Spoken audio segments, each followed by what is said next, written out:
Welcome to a solitaire board game preview from theplayersaid.com. My name is Grant. Today I am shooting a video for a pretty interesting and unique solitaire war game based in World War II called Campaign Fall Blau. The game is designed by Martin Melbardis and it will be published by Catastrophe Games. They will be doing a Kickstarter near the end of October. I'm shooting this, it's currently the middle of October. I have played this game, I think 5 different times. I have tried lots of different combinations of generals, tried some of the more difficult rules, including the mission deck, which you can see up here. We'll talk about that in a little bit.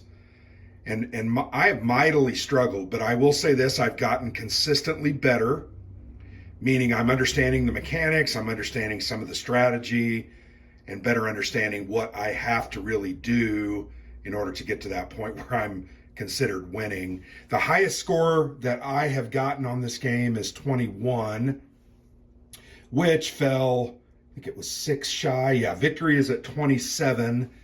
A brilliant victory is at 30. And frankly, when I got to 21, if I had not drawn one of the worst cards near the very end of the game, I would have taken, I think it was Stalingrad Volga River, which would have given me 5 victory points. I still would have been 1 shy of victory, but I was very close. So I'm getting better.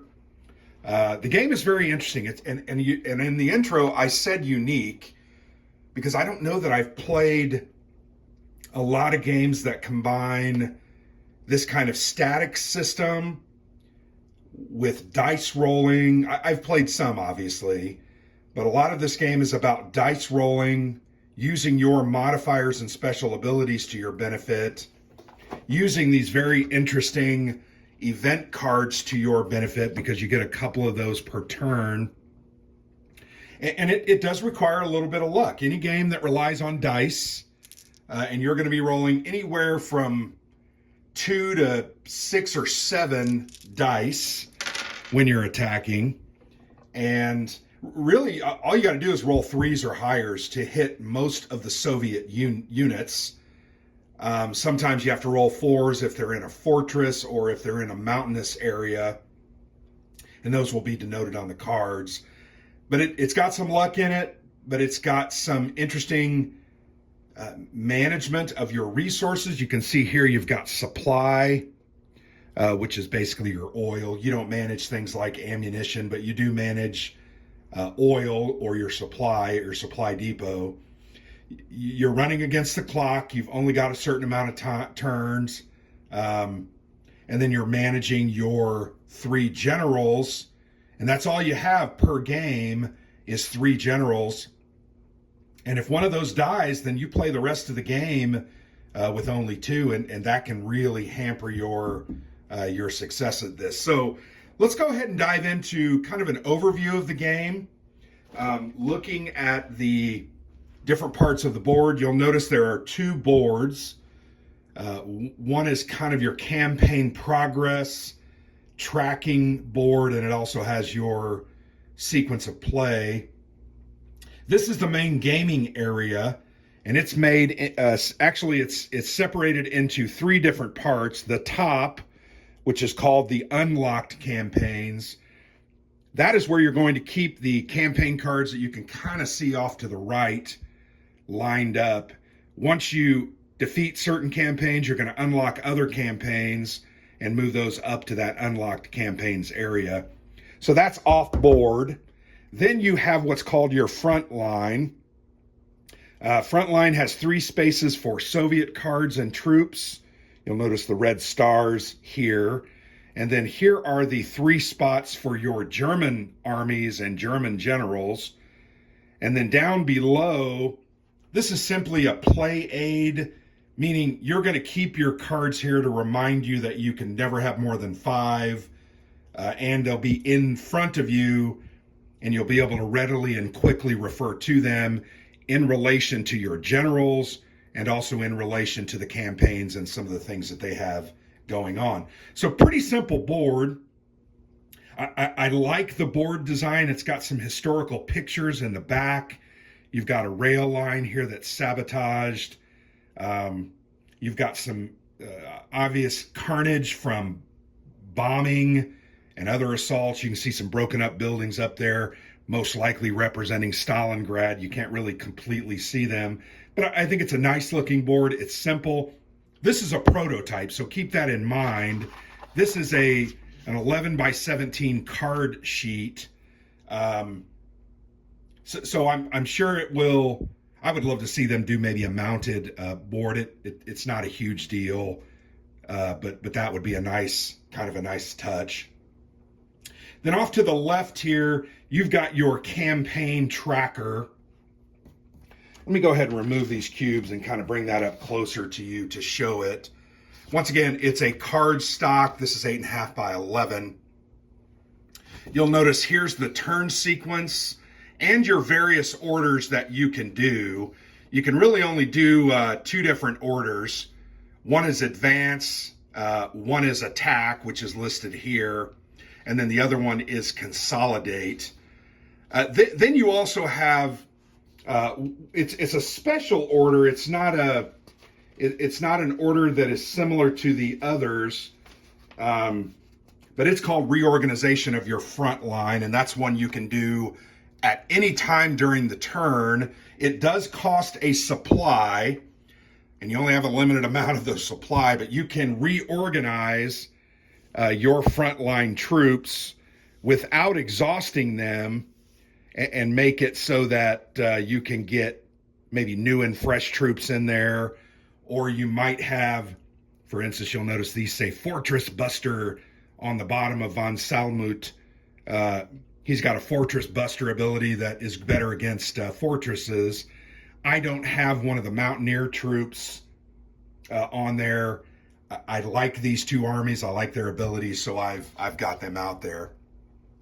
But anyway, really easy. Once you play this game one time, you're not going to need the rule book at all. It's all right here. Well written, easy to understand. It's even got some images so that you understand what you have to do and when. You'll notice this area, this is kind of an overview of the area. This is obviously Fall Blau. So this is southern Russia going towards Stalingrad, Grozny, Novosibirsk, and the rich oil producing areas here. So my guess, I'm just guessing, I haven't been told this, he probably will end up doing campaigns for Army Group North and Army Group Center, but that's yet to be seen. But you'll notice this is a layout of all the key locations that you are going to be striving towards capturing. Now, you're not going to be able to get all of these. If anyone plays this in the future and you get all of these, I want you to write me specifically and tell me how you did it, because I don't think that's possible. Why? You just don't have that much time. The game only has 14 turns. Turns are down here. We'll talk about that in a minute.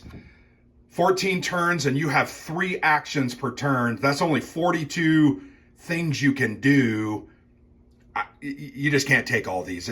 Unless your dice rolling is completely amazing, you're rolling 5s and 6s all the time and never rolling 1s, you might be able to do it. I'm going to give you that. But that's going to be a monumental endeavor, and if you do that, I think you're amazing. So these are the different campaigns. You'll notice they're named historically: Voronezh, Voroshilovergrad, Kotelnivikov, Alista. These are your lower value. You notice they have 1s in them. You've got better valued areas: Rostov, Novosibirsk, Maikop. Stavropol is just a gateway to Grozny and Astrakhan. But you'll notice the bigger, higher value targets are later in the game. You'll also notice that the Stalingrad track is going to give you the most VP of any of the different. So you're going to want to realize that. So You know, if you add all these up to get out here, that's 9, 12, 14, 15, 16, maybe 18.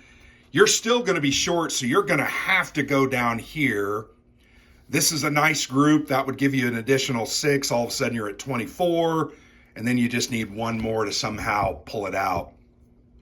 But the interesting thing about this, and we'll talk about it when we look at the campaign cards, is you just can't decide, oh, I'm going to go to Kalachi now. You've got to get through Voronezh first. You've got to defeat this.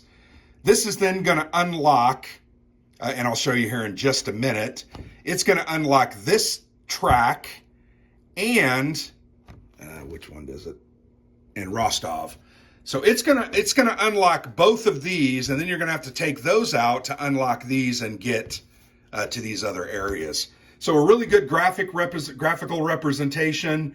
You need to keep that in mind because that's an important part of the game, knowing which route to take and where you need to go. This is the campaign progress track. This is tracking your victory points. It shows you where your victory levels are. 27 is a standard victory. 30 is a brilliant victory. Those are in yellow. And then if you add in some of the mission deck specifically, you open up these green shaded victory areas. 32 is your standard victory and 36 is a brilliant. The reason for that is those campaign cards, some of them are very easy to obtain. They also give you extra resources like oil from time to time, and those are very, very handy because anytime you don't have to do a consolidate order to get more oil, that's more attacks you can do. But you'll notice there are different levels of victory. The other thing you'll notice about this is the red stars that are on, starting with 7, they're on about every other or every third area. If in your victory point total you ever land and stop on these red stars, what that means is it triggers reinforcements for any campaigns that you have out here on the front line. If they're out there, you're going to throw 2 extra reinforcements. These orange cubes are your Soviet troops. They're probably going to be red in the game, but they did gave me orange. You're going to put a couple extra ones of those on these these frontline positions. So you want to avoid that as much as you can. And from time to time, you'll be looking at your situation and going, okay, I need to defeat this one first because it's going to give me 3 points and will get me beyond this star and cause me to land, say, here at 8. Then you're going to want to take out one that has 2 so you can avoid it. But sometimes you can't avoid that. It's just going to get additional guys that you're going to have to fight. You need to keep that in mind. Next is the supply depot. You start out with 5 starting reserves, and you can see the out of supply marker there. It goes up to 13. The most I've ever had is like 9, maybe. Depending on what you get, you might get a couple of good event cards that give you some oil. Some of the campaigns will unlock a couple of oil barrels, but oil is your resource. That is what you have to pay with every action. Your advanced order, you got to pay a barrel. To attack, you got to pay a barrel. To do that thing that I mentioned to you, what was it called? Reorganizing, you got to pay a barrel. So think of that as oil that you are using to advance on these campaigns. You're bringing that campaign down, but you're really advancing on it, if that makes any sense. And that costs oil and supplies. There on the bottom, you have the operational calendar. The offensive, the offensive starts in July. It says start here. Pretty handy. You'll notice that each year has an early, mid, and a late spot, with the exception of November. By late November, the Soviet winter has significantly come into play.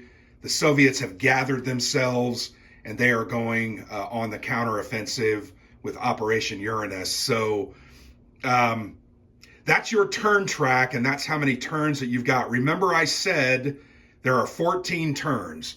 3, 6, 9, 12, 13, and 14. In those turns, you have generally 3 actions. That means you're going to have 42 opportunities to advance on campaigns, destroy campaigns, move on other campaigns in advance, and keep destroying those. You're only going to have 42 turns, so you got to keep that in mind. Once you're in mid and you complete the mid-year, your 3 actions, you then move on to the Soviet Winter Offensive, and you don't get to do anything that turn. The game immediately ends. So that's a look at that board. Let's go ahead and set it back up. You've got markers that track zero victory points, 5 starting, and then you've got your year tracker. So that's a look at that. We've looked at both of the boards. The next thing I want to look at are these 35 event cards. I'm not going to go through each one of them, but there's a deck of 35 event cards. You are going to draw 2 of these at the outset of every part of the year. So when you move into early, the first thing you're going to do is you're going to draw 2 of these. You're going to reveal them, and you are looking if they're events that you can hold. This is a German event called the Dora Railgun, and then this is Luftwaffe support. Both of these are events. You will notice that there's a lot of text. My only complaint about the game is this text is very small. I think I've become more and more sensitive to that as I've become older and I've started to wear reading glasses. I just don't think there's a reason that it needs to be that small. I think they can get rid of this sidebar, which does hold some key information, but I think they can move that up here into the picture and make this text much bigger. So let's just look at the event text here. So this is a card you're going to draw and you're going to place into these spots. And this is considered your hand of cards. And you can play any of these, all of these, none of these, but you can never have more than 5 of these event cards in your hand or in these locations at any given time. So if you have 5 and you draw another, you're at the next turn and you have to draw 2 more cards, you're going to have to discard 1 to keep 1 that you draw. So you're going to need to keep that in mind.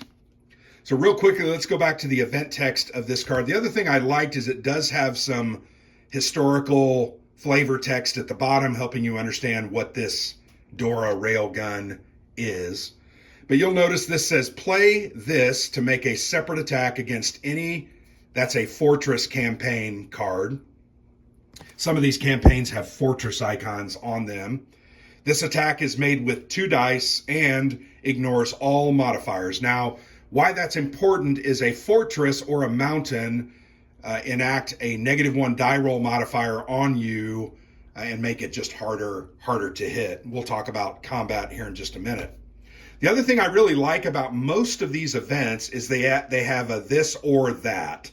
So it's use this to attack with 2 dice, just a separate attack, which is very important because once again, it's a free attack. It's an attack that I don't have to spend an oil to do.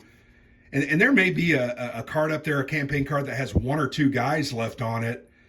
I would want to play this to try to take that out without endangering my armies and putting them in danger's way. But the or part of this is gain 2 oil. So if I play this for the top, I get rid of it, goes to the discard, and I get to roll 2 dice and attack a fortress campaign card. Or I can just add 2 oil barrels to my supply track. Very important because once again, that saves a turn. Let's look at one more. Very, very similar. This is a Luftwaffe support card. So it's the same thing, a separate attack, 2 dice, or gain 2 oil. I'm going to go ahead and we're going to show you a couple of the bad ones.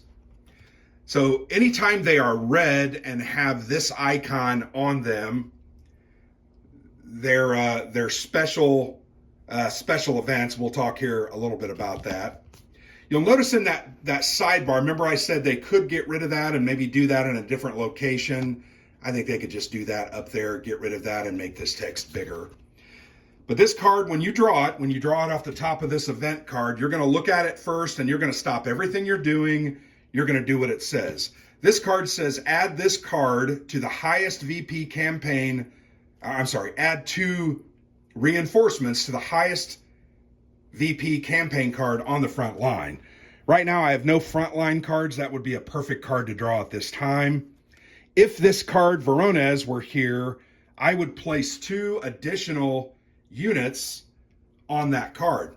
Furthermore, if the Zhukov event is in play, add an additional unit. There is an area here on the side of the board. It says Soviet effects. There are 3 or 4 lingering effects for the Soviets that you will place those cards there so you remember, oh, when that happens, I do this. There's also one for a German effect. Typically, those only last 1 round, maybe 2, and then they go away. And then there says, if there are no campaign cards currently in play, counterattack with this card and then discard this card. So a counterattack is literally just going ahead, rolling 2 dice because you get 1 die per Soviet man. Roll against, it gives you the choice. There is no campaign cards, so counterattack with this card and then discard it. So I would pick who they would counterattack against. They're going to roll dice and hit me. So that's an example of a red bad card. Here's another one, traffic jam. Exhaust any 2 adjacent generals on the front line of the player's choice. Now, this card is horrific. There are 2 or 3 like this where you're going to have to exhaust 1 or more of your generals. Literally what that means is I'm going to tap 2 adjacent generals of my choice, and they're done for this round. They can't do anything. The only way to combat that is there are event cards that say unexhaust a general of your choice. But I'm telling you, this card is horrific. I'd love to rip it up and throw it away. And in fact, this is one of the, what do they call it? The hard mode cards. So you're not going to play this in a normal game because it's just so horrifically bad. Here's another one of those. Exhaust a general of the player's choice. Just horrific. Here's Chukov.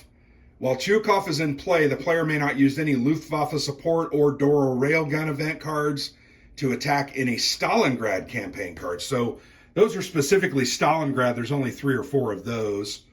In addition, all local counterattacks from any Stalingrad campaign cards reroll counterattack rolls of 2. You'll also notice this has a pin on it. That means this is going to be played to the table, and that is going to be in effect. Both of those elements are going to be in effect, and those really suck.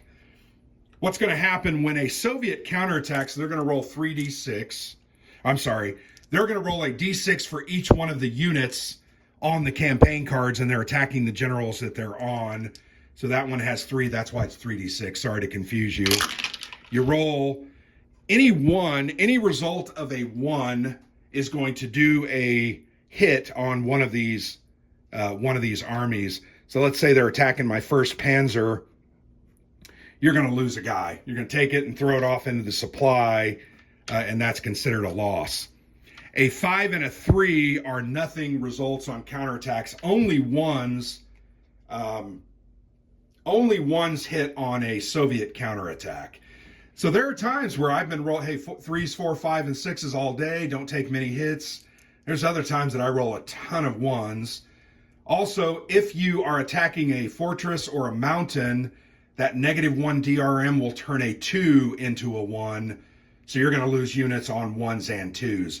You can never lose German units more than the hits and the units that they have on the card. So if they're for some reason rolling 5 dice because they had a card or something else, and they only had 3 units on there, the most units you can lose is 3. And that's important to remember. We'll talk about that here in just a minute. Here's another bad card. Partisans destroy a unit from any general, or you're going to lose 2 oil. If the front line has less than 10%, units lose an additional. I'm not sure what that one. I don't remember that one coming up. Oh, 10 times, not 10%. So if you don't have at least 10 units on your 3 cards, you're going to lose an additional oil. So those kind of really suck. I'll show you some better examples of good cards. Here's Blitzkrieg. Play this card to ready an exhausted general. Very powerful. I think there's 2 of those in the game. Sturmgeschütz battalions. Play this card during an attack and gain 2 dice. The player may re-roll one of these dice versus Fortress campaign cards. Anytime you have a card like that that gives you extra dice, you're going to use one or two of the three black dice. And that's the way you differentiate. Let's say you were rolling 3 dice. You played this card to gain 2 extra dice, as it says. You're going to take your 3 white dice, you're going to add the 2 black, and that's how you're going to roll. And you're really just looking for anything higher than a 3 to hit a Soviet Union. Very good roll, 2 6s, 2 4s, and a 2. So in this instance, if I'm attacking a fortress, I could re-roll that 2. But at this point, I'm going to do 4 hits. So very nice event card. There's quite a few of those. Here's another bad one, Bad Weather, Exhaust a General, Partisans Destroy. We already talked about that. Once again, the other part is the ore. Play this card just to gain a troop on any of your frontline cards. The other thing that's important to remember about these kind of battle cards, you can never play more than one of these in any single battle. So if I had 3 good cards that gave me extra dice, and I'm attacking with Von Kleist, I can't use both of those to give me an additional 4 dice. I can only use 1. So that's key. So here's the event deck. Once again, you're going to draw 2 of these per turn. The ones that are your events, you're going to put into place here and use those throughout the turn or hold them on.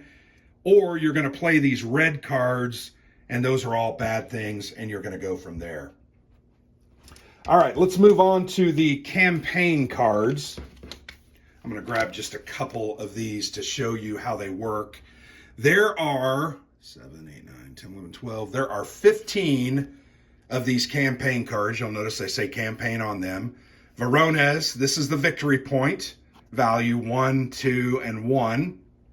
Here are the number of Soviet troops that are going to appear on this card once you advance on it and it brings it to the front line. The important part down here is when you defeat this campaign, at any time when you defeat that, you're going to go into the campaign cards over here, and you're going to dig out Voroshilovgrad and Rostov, and you're going to place those not in the front line. That's important. You're going to place those in the unlocked campaign area. Those are now available for you to advance upon, and advance means spend an oil and bring one of those cards down in front of one of your generals, and then you can attack that as the rounds go on. But you'll notice the guys there and then the unlock cards here. So Voronezh is always the first one, and generally that first year you might get rid of 1 campaign card, and you might also able to bring 1 or 2 more down. That's part of the strategy. But there are 15 of these cards. They all have different abilities. Let me go ahead and show you Rostov as an example. You'll notice it's a fortress. So once again, you're going to get a -1 DRM anytime you attack that to your dice rolls.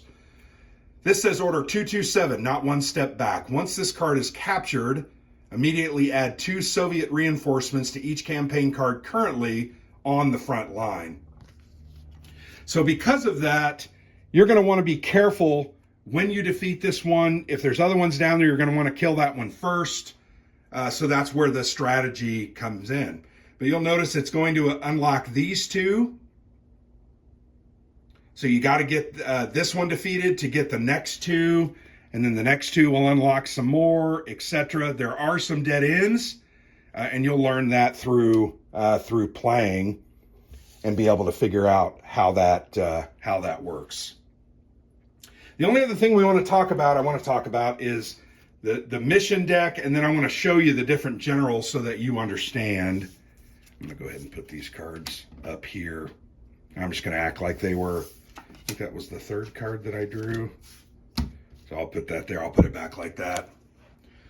But there are these side mission cards, and there are 10 of these. And what's going to happen is at the beginning or the early period of every year, you're going to reveal 2 of those. So here's the 2 that I revealed for this turn. And they're going to be missions that you can get extra VPs, or like this one, you're going to get extra oil supplies. So you'll notice, says mission. This one says capture a mountain campaign card on the player's first attempt using a single attack order and gain 2 oil. If you can do that, when you see a mountain campaign and you attack it, if you defeat it on that first order, you're going to gain 2 supply. You'll move your supply marker up, and that's a good benefit. You'll notice it does not give you any victory points, but it gives you oil, and oil is very precious. Encirclement's a little easier to do. It says capture a campaign card using a single attack order. The player must destroy at least 3 Soviet units without losing a single German unit. So that's challenging. And these 2 missions, once they are revealed, you have until the end of that month, the end of July. I said late month. Early July, mid-July, and late July to accomplish those 2. If you do not accomplish them before you move down to early August, you're then going to wipe them off the board. They're no longer eligible, and then you're going to draw the next 2. These are pretty cool. They give you extra victory points. You can see not a ton, but there's some significant VP there, and some of them are fairly simple. This one says destroy at least 8 Soviet units this month. That's a cakewalk. And you're going to get 1. The ones that are important really are these capturing supply dumps. There are 2 of those. I already showed you 1. Man, those are key. When those come up, you have got to try to get those accomplished. But these are an addition to the game. They're going to force you to now play the game under the green standard. So you're going to have to score 32 victory points or 36 to have a victory or a brilliant victory. So they're kind of a poison pill. They're interesting, fun, unique. They come out in different orders, or provide you with some different resources and victory points, but they make it so you have to score higher. But I do like them. They're pretty cool. So the other thing I wanted to talk to you about are the different generals. There are 8 different generals. I have 3 on the board. I'm going to just show you a couple of these. I'm not going to go through each one of them. This is Hoth, German 4th Panzer Army. This 4 cubes tells you that when you place this down, it has 4 armies. This symbol is a Panzer. You can see it's a tank, cool little tank. That means they have a special ability. What a tank means is when they advance, when they spend 1 oil to advance, they can spend a second oil to go ahead and pull down another campaign card from the unlock campaigns, and those simply go into open spaces adjacent to them. Very important. You're going to want to definitely have in your makeup at least 1 Panzer Army, because that's going to help get you more campaigns to attack, move you along the efficiency of action concept, and you're going to have to do that. You'll notice he has a couple of special abilities. Panzertruppen. When making an attack order with this general, any die rolls of 6 remove 2 Soviet armies instead of 1. Very important. I have found that can be really key in any game. Reckless. Once per turn, the player may remove one of General Hoth's armies in order to ready this card. Man, you're going to want to mill that as often as you possibly can. But if you ever lose all your guys, this general dies and he's out of the game, so you have to be very, very careful. This is something you want to use in relation to a card, to one of these event cards that gives you a free guy. Yeah.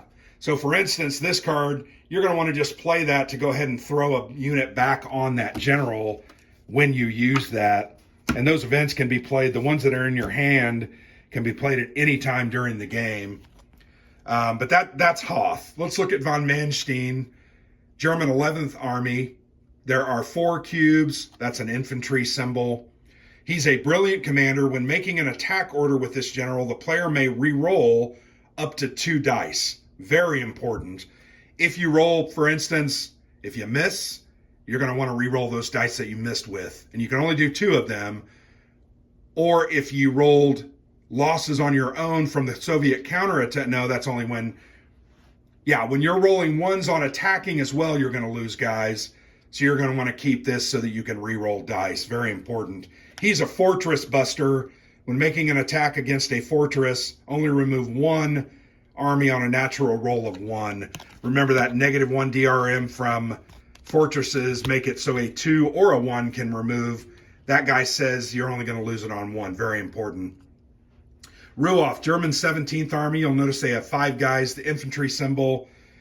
When make defensive doctrine or offensive doctrine, when making an attack order with this general, the player may re-roll a single die. So not as good as von Manstein, and they're good against mountains. So when making an attack against mountains, only remove a unit on a natural roll of 1. Let's look at one more. Dumitrescu, Romanian 3rd Army. They have 5 units. That's an infantry symbol. Mobile Corps, when making an advance order, this general may bring up to 2 campaign cards to the front line at the cost of 2. Very important. Defensive Doctrine, when this general is targeted by any type of a counterattack, ignore the first 1 rolled. Air Recon, once per game, this general may ignore a single event card drawn and discard it immediately. I've used him a couple of times. He's pretty nice. The final one I'm going to show you is Garibaldi. He's an Italian 8th Army, 6 units, infantry. When making an advance, this general may bring up to 2 campaign cards to the front line at the cost of 2 oil. Mountain Corps, when making an attack against a mountain, they only remove 1 on a 1. They're pretty good as well, and they have a lot of guys. I do find myself using them often. So you've looked at all the generals. We've looked at the campaign cards in general. We've talked about how the game works. I'm going to just show you a couple of turns here on this game. So, first thing you do, operational calendar. You move to early. We draw those 2 mission cards. We know those are missions that are available if we're playing the advanced mode. Then we're going to draw one at a time 2 cards. We already know what this is, Luftwaffe support or Dora railgun. So those are the 2 cards. You draw 2 of those each round. Some of them you're going to play. The red ones you automatically have to play, stop and play them. The other ones you're going to hold on to until you attack. All right, so now I get to do my turn. So once again, I can advance, I can attack, I can consolidate, or we can do a reorganization where we move the lines. So let's see what we're going to do. I'm going to go ahead and I really want to go ahead with von Helm. No, I'm going to use his ability, and I'm going to bring 1 army down. This is not a great play here, but it's what I'm going to. Actually, I'm going to reorder these. I would have started the game a little different because I kind of want to show you something. All right, so let's go. I'm going to go ahead and straighten my order. I'm going to do an advance order with von Kleist. So I pay 1 supply depot to bring this. No, I want to do this because I want to be able to attack. I'm an idiot. I want to be able to attack with my side guys to try and take them out. All right, now taking these actions, that means you're going to tap that guy. So he's now exhausted. He cannot do anything else this turn. All he did was bring a guy down, right? So that's my 1 action. I spent a supply. I'm going to go ahead and do a Luftwaffe support card. I'm going to get to roll 2 dice against this campaign card. Doesn't cost me anything. It's just a free attack. I'm hoping to kind of soften them up. So I'm going to roll 2 dice, a 3 hits, and a 1. I can't lose a guy because I'm not attacking with a general. So I take out 1 guy, right? Then he cannot attack. So what I can do is I can attack with guys on the side. So I'm going to take von Salmut. I'm going to pay 1 supply, tap him. He's going to attack Voronezh. He's got 6 dice, but because he's not attacking straight ahead, he's attacking diagonally. He's only going to roll half of those dice. So I'm going to go ahead and roll 3d6, which is half of 6 rounded up. Yep. So I'm going to roll 3d6, hoping to eliminate 2, and I do. 1, 2, 3 hits. I kill this guy. He is destroyed. So it's going to unlock Voroshilovgrad and Rostov. So I'm going to put that in my completed campaign stack. I'm going to move my VP marker up 1, and then I'm going to bring both of these cards up here to my unlocked campaigns. All right. So these guys are done. The only thing this guy can do is bring a guy down, and that's important. I'm going to spend 1 supply. I'm going to tap him. I'm going to go ahead and bring down Rostov. And I'm going to put it there. Now, I need to put the 4 Soviet units there. That's what it calls for. Once that's destroyed, I'm going to place 2 units on campaign cards currently in the front line. So I'm going to want to kill that one before I bring down Voroshilovgrad. I know you're laughing at me saying that, but that's a hard name to say. All right, end of my turn. I've done all 3 actions. They're all exhausted. I have no cards that allow me to unexhaust. So I'm done. I'm going to go ahead and move that event card down there. Now we're going to do what's called a Soviet counterattack. So they have 4 units. They're going to roll 4 dice. 4d6. They are looking to roll 1s to hit me here.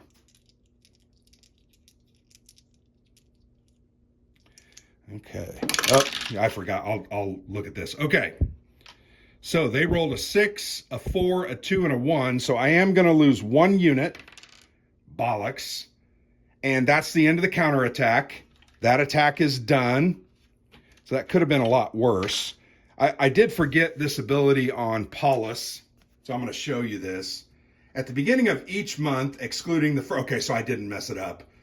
But during the beginning of each month, excluding the first month of July, when the time tracker lands on early, the player gains an oil. So I didn't mess that up. That only happens in August, September, October, and November. Those extra 4 oil are really going to help me over the course of the game. So that's the end of this first turn. We destroyed Voronezh. We brought Rostov down after unlocking the 2 of those. We did lose 1 guy, which not terrible. I don't like to lose guys, but it happens. We still have 2 oil, so that's starting to become a little bit of a concern. But I do have this card that could give me 2 oil. I might use that next turn. So we're going to go ahead and move to mid-July. We're going to unexhaust all 3 generals. So they all 3 get unexhausted. We're then going to move on to the event deck where we're going to draw 2 of these. And remember, we knew that General Chuikov was there. So I can't use Luftwaffe support or Dora railgun events to attack Stalingrad campaign cards, but I can use those against others. And now counterattacks are going to reroll on 2s. So I put General Chuikov there. We draw the next card and we get a Blitzkrieg.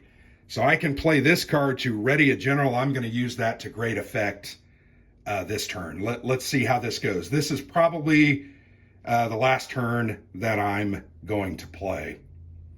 All right, so knowing what I'm probably trying to do, I'm going to go ahead and play this ore part of the event to gain 2 oil. So I'm back up to 4. Do I want to reorganize? No. Yes. I want to reorganize my troops. So I'm going to spend 1 oil to go ahead and reorganize. And reorganize just means move them around. Nobody gets exhausted. They just kind of get repositioned, but it does cost an oil to do that. So now I'm going to go ahead and do some attacks. So I'm going to attack with Paulus against this. So I get 4 dice. All right. They have 4 units. Let's see how this goes. Okay, this is a fortress. So unfortunately, that's going to turn an amazing roll. It would have been 4 hits because I rolled a 6 and 3 3s. That's going to become a 6 and 3 twos. And I don't have any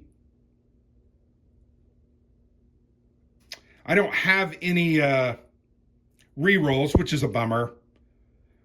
But I don't lose any guys, and I do take out one of their units. So not a great attack. That did exhaust him. Now, the only other thing I could do is I could attack with these 6 units on those 3. That's probably a good bet. And then I could potentially use this to unexhaust Palace again to finish it off. Let's see how this goes.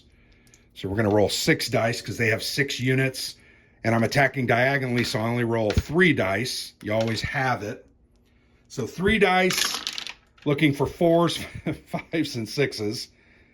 Absolutely no hits. Those all that becomes a 1, a 1, and a 2. Now, Fortress Buster, this is a fortress. This is important. When making an attack order against a fortress with this general, only remove armies on a natural roll of 1. So I am going to lose 1 army. That sucks. But I would have lost another one because of that -1 modifier. And I didn't do any damage to that guy. So I'm going to turn him sideways. He's now exhausted. Not great. But I'm going to go ahead. I'm going to play Blitzkrieg, and I'm going to ready Paulus, unexhaust him. You know what? I didn't spend an oil for von Salmuth's attack, so I went ahead and spent that retroactively. Sorry about that. Now I'm going to spend another oil to have Palace attack. He gets 4 dice. He's looking for... Oh, man. So he loses 1. He kills 1 unit. And that's it. That's some terrible rolling. Par for the course with Grant and his gaming. All right, so I have 1 oil left. What are my choices? Well, I could bring that other Voroshilova god. I could reorder, but then I wouldn't be able to attack. I'm actually going to go ahead and just exhaust him and do a, what's it called? Consolidate. He doesn't have any lost guys, and it has to be on the general that loses it. And Consolidate does... Consolidate doesn't cost a barrel, but you gain 2 barrels of oil, so I'm going to go up to 3. So that's the end of that turn. I'm done. Let's go ahead and do one more turn because I want to make sure you guys... So we're going to move to late July. We untap everyone. We're going to draw 3 cards. We have reinforcements. Add 2 to the highest VP campaign card. If Zhukov is in, he is not. Add an additional. If there are no campaign cards, okay. So we're going to add another 2 to this guy. Boy, that just sucks. The second card we draw is another bad one. Exhaust any 2 adjacent generals of the front line of the player's choice. Well, that's freaking terrible. So we're going to go ahead and exhaust the 2 of those. Now we go to my turn. You can see this game's very challenging. Frankly, it's very, very hard. I'm not very good at it either, just going to be honest. I'm going to go ahead and attack with Paulus. I only have 3 dice. We are attacking a fortress. Well, man, I'm rolling just pitifully. All right, so I have 1 hit, and I don't take a loss because of his ability, Fortress Buster. So I'm not really making great progress. But that's an example of how the game goes. Don't follow my example and be terrible. I also have not done any of these areas, and now the year's over, so those would go away and we would replace those. So what are my thoughts on this game? Simple, fast playing. You can play this in about 30 minutes. So simple, quick playing. It has a fun factor. Rolling the dice, looking for the certain numbers, re-rolling, doing this, blah, blah, blah. Always very interesting. There's a fun factor to it. It's also fairly unique. I just like the concepts. Once again, as I'm looking at this overall campaign view, I'm thinking about, okay, I want to go to Kalach, Stalingrad, Mamayev, Stalingrad, Volga. So I want to try to make sure and get those, but then I also want to pick off some of these good ones down here. So I'm strategizing on how that's going to happen. It's a fun and interesting game. It's not necessarily a deep game. You're not going to play this 4,000 times and have a new experience on that 4,000th play. But what I would say, with 35 event cards, there's a lot of variability in here. No two games are going to be alike. In fact, there have been games where I've drawn these really bad red cards early in the game, and the last 5, 6, 7, 8, 10 turns are just freewheeling. No bad things are happening, and I'm able to make some good progress. I love the concept of managing these armies from their locations, meaning, am I going to do a relocation order or whatever. Why do I keep not being able to not consolidate, reorganize? Do I want to reorganize and put this guy in the middle because I want to draw 2 guys down and then they can attack them? And I love those choices. I love the thought of how am I going to manage my oil using their special abilities to get guys down as quickly as possible and take them out. I'm going to tell you, in this play that I showed you, 3 turns, we only killed 1 campaign. I might as well quit and start it over again. I'm not going to do well. Usually, I get 1 campaign the first turn. Sometimes I get 2 the second, and then I'm well on my way to doing well. But it's interesting. I love managing them. I love the dice rolling concept. The only other problem I have is sometimes I forget these things off to the side that are pinned. I'm supposed to re-roll 2s on a counterattack. I wish there was like a counter or a flag or something that would remind me of that. Sometimes I also forget the abilities on the generals, as you saw. That's important. Remembering those, learning those, but that comes with playing and with time and repetition. I also really like the puzzle of which of these generals work really well together. I have found this lineup that I have here is very good. The only other one I might want to put in there is this Garibaldi for Paulus. I feel like he's, I wouldn't say superior, but having one more unit, his special ability, it's just a better ability than say Paulus. But I love trying out. You've got 8 of these, so you can do different mix and match. And I've had better results with some and worse results with others. I also like that you can add in difficulty with the mission decks.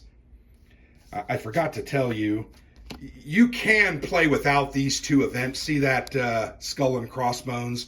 You can pull those out of the deck and not play with them. I'd recommend that until you get a little more familiar with the system. But the variability here is good. The variability in the mission deck is good. The different generals, very cool. When these bad events come out for the Soviets is also very interesting. And then it comes down to sometimes just dice luck. Did I roll well? You saw that one attack. I think I rolled, 4 hits? But there was only like 1 on the card. I mean, you just never know what you're going to roll. That's a beautiful hit. Where the hell was that? That would have been 3 hits and killed this guy. But unfortunately, sometimes dice luck is like that. I do like these black dice and how you can re-roll some of those from the events. I think that's very unique and interesting. Really like that concept of re-rolling. There's a lot to like here. Quick playing, fast. 30 to 35 minutes, you're going to play through a game. You can set it up and do it again. I've enjoyed it. I've played it 5 times. I like the game. Once again, I want to caution you, this is not a strategically deep game. Pretty simple. You're going to kind of get to the point where you do the same pathway to missions, and you just need to be aware of that. There are going to be some of these campaigns when they're dead ends, you're going to leave them sit up there in the unlocked campaigns because you don't want to waste your time and resources on those because there's bigger fish down the line as you get closer to Stalingrad. So those are decisions that the real generals had to make, and you're being forced to kind of make those same decisions here in the game. I thought Martin did a great job. I know that his system here, he's going to try to replicate into other campaigns. I already mentioned he could very easily do Army Group North, Army Group Center. I've also heard he's looking at a North African campaign. I think it would be very cool. I think there's a lot of possibility, and I think there could be some changes for each of those different theaters. So I think that's interesting and fun. Overall, 8 pages worth of rules.